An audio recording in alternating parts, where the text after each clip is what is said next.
Ayan mga kadrama-rama, alam ko pong inaabangan nyo po no, yung next na mangyayari dito sa Born to Shine dahil sobrang nakaka-tense at nakaka-excite na nga din po no, yung next na mangyayari dito dahil alam naman natin na papalapit na din po talaga yung pagtatapos nito dahil nasa revelation stage na nga din po tayo at pagpapatawad at pagtanggap nga po talaga sa isa't isa.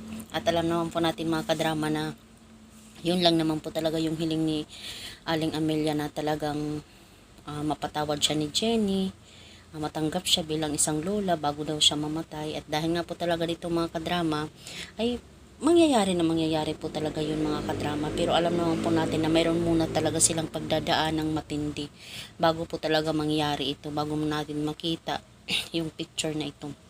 At alam naman po natin mga kadrama kung gaano kabait itong si Jenny na kahit nagsinungaling yung mga magulang niya, oo nasaktan siya pero talagang minahal pa rin niya talaga yung mga magulang niya dahil sila po talaga yung naging kasama niya mula pagkabata hanggang paglaki, na kahit alam niya na itong si Lola Amelia ay totoong niyang lola tsaka si Dio yung tatay niya, oo kilala lang niya pero hindi naman sila po talaga yung nagpakain sa kanya, kaya mas matimbang pa rin po talaga yung puso talaga ni Jenny kay Perry na kahit hindi niya ito totoong ama. At dahil nga po talaga dito mga kadrama ay magiging okay din po talaga pagdating ng oras itong si Jenny at saka itong si Lola Amelia niya, na syempre pag masaya na si Lola Amelia na matanggap siya ni Jenny at nagmamahalan na sila, syempre parang gusto na lang talaga ni Aling Amelia na mawala na siya, di ba? Pero sana naman talaga ay wag. At dahil nga po talaga ito mga kadrama ay makikita po talaga ito ni Megan yung mga ganitong setup na mangyayari dahil alam naman po natin na sobrang sabik na sabik nga po talaga itong si Aling Amelia na mayakap naman lang at saka makabawi dito kay Jenny sa lahat ng mga ginawa niyang hindi maganda. At dahil nga po talaga dito mga kadrama hindi po talaga mapipigilan na magselos nga po talaga itong si Megan, na kahit magkasundo naman po talaga sila ni Jenny ay hindi pa rin po talaga maiiwasan yan.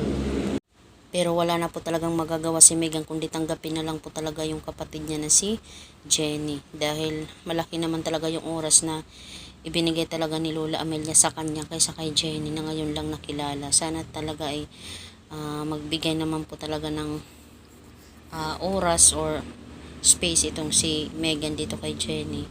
Alam naman po natin na sobrang mahal na mahal po talaga ni Aling Amelia itong si Jenny ngayon dahil nga po sa sobrang napakabait, malalahanin, di ba? Di katulad ni Megan na ay naku, hindi lang natin alam yung attitude na meron talaga siya. Sana ay magbago na talaga si Megan. Alam naman po natin na magbabago siya, bandang huli magiging okay din sila lahat. So abangan po natin mga kadrama yung mangyayaring scenario ganito. Thank you so much for watching. Bye.